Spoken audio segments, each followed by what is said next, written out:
नमस्कार सगळ्यांना, कसे आहात तुम्ही सगळे? तर काल होता गुरुवार आणि आम्ही नारायणपूरला जाण्याचं ठरवलं. तसं महिन्यातून एकदा आम्ही नारायणपूरला जातोच, असंच काहीतरी चेंज म्हणून. जाताना हा सुंदर असा सनसेट पाहायला मिळाला.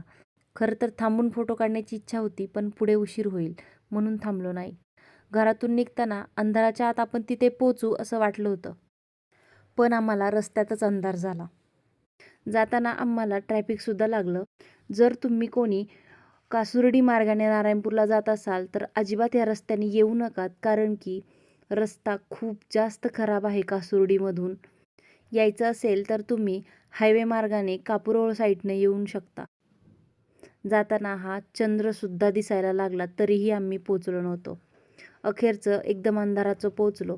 गेल्यानंतर 10 मिनिटामध्ये आरती चालू झाली. खूप छान दर्शन झालं. गर्दी तर असतेच दर गुरुवारची. खूप जास्त लोक येतात, पाया पडतात आणि आपली इच्छापूर्तीसाठी नवस बोलतात. पण मी आजपर्यंत एकही नवस देवाला केलेला नाही. गेल्यानंतर विशेष बघायची म्हणजे ही रांगोळी, जी औदुंबराच्या झाडाखाली काढलेली असते मंदिराच्या आतमध्ये. इतकी सुंदर रांगोळी खरंच कोण काढतं? मला एकदा त्याला रांगोळी काढताना बघायचं आहे, पण आम्हाला उशीरच होतो दरवेळेस गेल्यानंतर. किती सुंदर रांगोळी काढली आहे. आणि हा देवाचा मागचा भाग आहे, जिथे लोक असे पाया पडतात. कोणाला माहिती असेल असं का पाया पडतात तर प्लीज मला सांगा.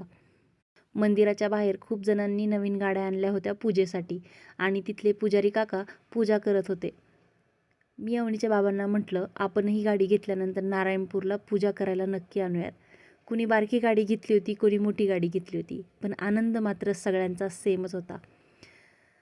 दर्शन घेतल्यानंतर आरतीसाठी थांबलेली लोक अशी बसली होती जागोजागी. मला ह्या पोलवर लागलेला हा बोर्ड दिसला की इथे मंदिरामध्ये हार, फुले, नारळ स्वीकारले जात नाहीत.